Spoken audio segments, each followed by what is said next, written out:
it's like fighting, sports in general, but mainly I think more fighting. It brings us so close, you know? Because at the end of the day, we're all sweating, breathing hard, bleeding, and you just feel that on the mat, you know? And whether you like each other or not, you're always going to at least have that respect. Yeah. And that's the fucking coolest thing, you know? And that's what I think with the social media movement, with all this shit, a lot of people, these kids just don't have respect. They're going on there.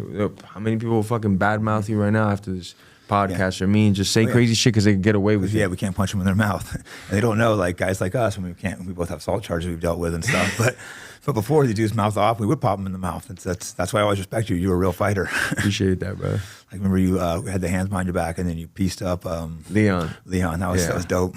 Yeah, this motherfucker had to come into him. He was talking. Wasn't he like talking crap to you, right? And then he was talking. He was talking crap on like Twitter and stuff. And then we were fight week out in England. I tried to talk to him and stuff, and he was like not having it. He kept fucking avoiding me.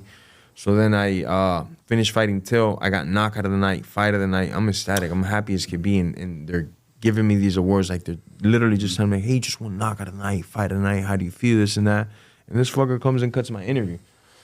That's right. That's what he did, huh? That's not happening, dog. That's what I started. I remember thinking he deserved it. I couldn't remember what happened. I'm like, this guy started it. Yeah. I was like, bro, if you tell me to shut up while I'm doing my own interview, it's like somebody comes in here right now and tells us to shut up or some shit. You're not gonna. No, we're not. Yeah, that's the thing. We're gonna go take care of him. It's the way we are. You know, and fucking, I wasn't gonna let Leon, even though it's his city, and he had like 6 of his coaches there. I wasn't gonna let him punk me, you know. And anyways, it did for a good backup story, you know, because now when I come back to this bitch, I could just scrap with him, you know, get that W. That's why I like it. I know, even though you're outnumbered, you're not going to put up with disrespect. You're going to I'm going to go down swinging.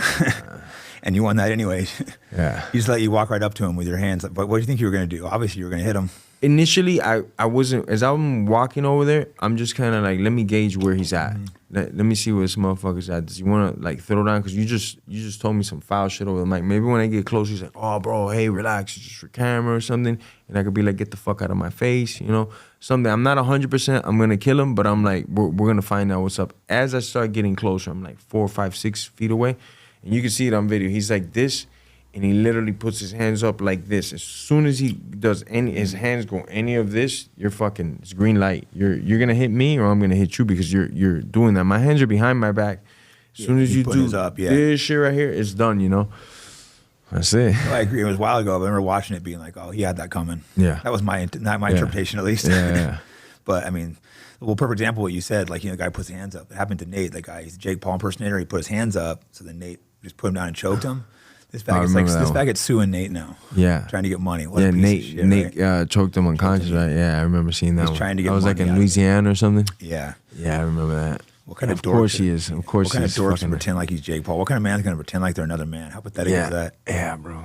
And then sue. And then start problems and then sue, you know? It's just pathetic. I know a lot of pathetic motherfuckers, bro. Speaking of that, let's get into your beef with Kobe Covington. That fucking bitch, bro. Yeah, I never met him. I don't like you wouldn't like him. He just seems like so fucking fake and cheesy. He is a fake, bro. He'll meet you and he'll like try to best friend you and this and that. He's trying to like, he's a fucking chameleon, man. You know, he's the type of dude that and I saw it happen many times. You know, he knew I was very religious, so if it was just me and him, we were talking about religious, he'd like open up, man. I'm so religious, man. I believe in God. I know that there's an intelligent design out there, and go like all into it. And then if we're in a group of people, and then like 2, 3 people are like atheists, like, no, I don't believe in God. I went to college and this and that. I'd be like, yeah, I agree, man. It's just like the probability's too unlikely. I'd be like, bro, you motherfucker, you just fucking, you told me like 2, 3 weeks ago when you're getting high as a kite, how much you believe in God? Nah, there's no God. No, but like scientifically, he would always be wishy-washy. And you can still see it to nowadays. He's still a wishy-washy guy, you know? Well, he's had a falling out with all of his good long-term friends. If someone does that, that tells you something. I haven't had a falling out with any of my good friends. Yeah, John Jones. John Jones warned me. That John Jones and T. Woodley, they warned me. That's the fucked up part. I wish you're like, damn, I should listen to these guys, right? I 100% wish I would have, and T. Wood warned me a lot, and I was very close with Woodley and Kobe at the time. And I was like, maybe they had fallen out. But then after he did it to my coach, that's when I knew this guy's a piece of shit, Is that without the falling out with you? Oh, he didn't pay your coach or something? He didn't pay my coach. What a scumbag. And that's when I already knew. And my coach trained him from his amateur fight all the way to his interim belt fight with Rafael Dos Anjos. All those fights he trained him. And then now, like, you finally got the belt, so you finally get a little bit of money, as we all know. Like, pay the fucking man. And he straight up stiffed him on that. And I knew since then, like, this guy's just fucking piece of shit, bro. Yeah, you see a lot of guys do that. They'll be not making that much money. They're paying their coaches, and they get a good payday, and they're like, "Oh, Gone. fuck you, Next gone." coach, and let me get the next one cheaper. And now I saved a bunch of money. They're like, "Oh, I have a name now. A guy will want to do it for cheap because of my name." Yeah, I never been that type of guy. I'm gonna take care of the ones that been there with me grinding from the start. You know. No, exactly. It's about honor and respect. That's like my crew. We all came up together and we stayed loyal. And it's like, You guys are the Caesar Gracie stuff. You know, the scrap pack. Yeah. You don't get that much anymore. Guys coming up, and coming loyal. But no, one thing I always respected is you guys always did your interviews and you always wore each other's T-shirts. I remember, you know, like you'd have on like Nick Diaz's shirt, and then he'd have your shirt on when he was doing his interview, and same thing with Gil and stuff. That was always cool to see. Yeah, we always push each other because like some of these gyms you go to, you can tell guys are secretly like jealous when one guy's getting a lot of fame. Yeah. But for me, when one of the guys is getting more fame, we were happy for him. You know, like Nick was a big star, then Gil had his moment. Nate's a superstar right now, but I've always been like super happy for these guys when they get in the moment. I've been to some of these other gyms, you could tell there's a little like backseating, hating, and like that's a problem with the super gyms. Like, I mean, you're one of the super gyms. Overall, I think you guys do pretty well, but there's always going to be a few fucking. The more people you add, the more like problems you run into. Well, what'll happen more at like our gym is like somebody that was getting a lot of attention at like their smaller gym, then comes over and they're like, man, I'm getting beat up every day. I'm not getting attention like I used to, you know. And then they kind of don't fit the bill, you know. That we do get a couple of those, you know. It's a tough gym to walk into, but you got to be hard to go in a gym like that. You got to go in there and just force it. Nothing's been handed to you in our sport. You got to grind and like years of it. It's not. And then the coaches, you know, they go, hey, not bad. Come over here. Let me show you something, you know. And it's just, you got to put in the time to support. You got to listen and be coachable too. You know, if you're coaching people and they're not listening, it's like, okay, and you know, it's like, well, I'm not going to coach you then. Yeah. And then if you're not showing up to practice because, you know, nobody's giving you attention or something. So we've had a lot of guys that came to ATT and just couldn't cut it. And also we've had a lot of guys that I was surprised. I was like, man, this guy was like 0-3, you know, this and that. Probably won't be the best fit here, even on a technical level. And they come here and they like 3-4 years later, they change everything around. They fucking, they're grinding, they're doing it, you know? Yeah, no, you have like a massive gym, right? I've never been to the place, but it seems like you gotta go. So many guys out of there. You gotta go. We got so many fucking good guys in different grapplings. When I was fighting, it was always like, oh, you know, too many guys in my fight there. Yeah, a lot of guys that you could have fought. You fought Hector Lombard. I fought a few guys out there. Maybe not. Woodley was kind of part of the gym, right? Yeah, Woodley as well. All these guys. Yeah, Woodley, Lombard. And I was always like, I never wanted to be close to someone I might fight. I'm the same way. The some of same these way. guys are buddies. I'm like, I can't, like, I would potentially very deliberately not make friends with people in my way that I might fight. Yeah, same here.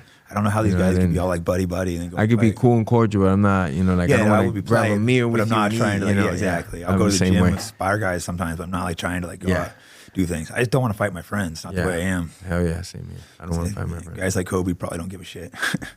He doesn't, man, because he, the first moment, we weren't even scheduled to fight or nothing. He was already like throwing dirt on my name, throwing dirt on me, all this stuff. And I was kind of like, man, I don't want to take it there, you know, like, because fuck, you used to live in my fucking house. You ate off my fucking plates. Like, I don't want to turn this into like a fucking back and forth with him. I just wanted, if we were going to fight, to have just done the fight and that's it. But this fucker, before I knew it, I had taken it to a whole other level involving my kids, my family, that's background, my religion, everything. So I was talking about kids and family background. That's well, I guess that explains why you fucked him up on the street. And I told him, I go, brother, you, because we had a couple press conferences, and I told him, you keep this shit up, it's gonna be for life, bro. Like, don't mention my kids. And at the very moment that I told him don't mention my kids, he said something about my kids there, and I was like, I looked him in the face. I said, okay, man, that's you're doing, you know. And right before I run into him, allegedly in Miami, he does a 2-hour podcast with the Nelk boys. It's all on video. He says, if I run into Jorge Masvidal in the streets of Miami, I will kill this guy. I will literally forget fucking hospital or anything. I'll fucking kill this guy. And he goes on like a fucking serious rant about what he'll do to me. All the Nelk boys are there laughing. Everybody's like, oh yeah, fucking kill him, bro. The king of Miami, Kobe. Well, you know, lucky for him, 2 hours later, we bumped into each other. Oh, shit, it was right that same time. It was that same fucking day, literally like 2 hours later. And I bumped into his ass. I'm like, Kobe. Yeah, well. You know? And that motherfucker tried to sue me for everything. There's a lot of, I never really, the case finished like 6 months ago, 8 months ago. Yeah, don't talk about it, it's going to get you in trouble. No, I'm good. It's done. Like 6-8 months ago. So I wasn't talking about it too much before. But this motherfucker literally tried to say I gave him brain damage. No, but you already had brain damage. Yeah, you were born with that shit, you retard fuck. You know, and he went after it hard. He went after me for like a year and change, trying to put me behind bars, trying to fucking get money from everything that he possibly could after he said he would kill me in the streets of Miami, you know? No, that's it just shows the type of person he is. That's like fighting words. I had something similar happen with the guy Mike Jackson. You know who that is? Mike Jackson. Total bomb. Sounds so familiar. Total bomb. He was in the UFC, but he was talking shit to me on Twitter, and like we agreed, like, all right, let's fight on site, and he agreed to it, right? And I walk in the UFC PI and he's sitting there hitting the bag, and I'm like, oh hell yeah, it's on, bitch. And then he's like, no, let's fight like in come to Dallas or Houston and fight me instead. And I'm like, bro, we agreed to fight on site. I went after him. Some guys like pulled me off, and then he starts talking shit. So the guys let me go, threw him on the ground, started like slapping him, had mount, slapping him. And then, I got pulled off again. This guy runs downstairs, goes, call the cops. Had Forrest call the cops. Cops come. Then he like pressed charges. He tries suing me. The cops didn't want to make a big deal out of it, but he kept trying to call to try to get the cops to like repress charges, trying to like not have them throw it out. Because the detectives are like, dude, it's not a big deal. It's like a fight at a gym. It's like gym fight. It's a fight at a gym. The cops over a gym. It was at a gym fight. It's a gym fight at a fight gym. Yeah, it was a gym fight at a fight gym. We both fought in the UFC. What the fuck? That's charges. That's the same thing when we got to court. It was like, okay, we have two professional fighters that got into a fight, and one of them threatened to kill the other one. What am I missing here? Like, yeah, dismiss. Get the fuck out of here. I think him threatening to kill you should have right there. I didn't know that part. That right there should have been instant throw out. And it's all on tape. No, but he it just so happens that where the events took place at, he has a lot of connections with the police department over there, Miami Beach police department. Yeah, he like sucks off the captain over there, and like they're fucking buddy. So this motherfucker was they were pushing it, bro. They were trying to fucking rope me up, man, for this shit, They're trying to actually give you time? Yeah, they were trying to get me to do time, pay restitution, but everything that he threw my way got fucking tossed out of court because it was bullshit. Death threats. He was claiming he had his $50,000 watch took like $20,000 in damage. It's cool. You could do that. You could say whatever the fuck you want. But when you're in court and you're actually like fucking going through the system, they're gonna get a forensic guy. And they're gonna fucking look at that watch. And what do? They looked at the watch. They're like, this thing's not over $1,000. Because originally I got charged with like grand theft, had a fake watch, property to like grand theft, damage to the property over fucking I don't know how many thousands of dollars, this and that. So it was like serious charges. As the case going more and more, and now we're bringing a forensic detective or this and that. Everything was like shredded up. It's just this guy's like a legit bitch, bro. Yeah, right. I totally understand. So I dealt with a guy just like that. You see these people, you're like, how is a pro fighter going to be such a bitch like this? Him and Mike Jackson should beat each other up. Yeah, they should both switch genders and then beat each other up.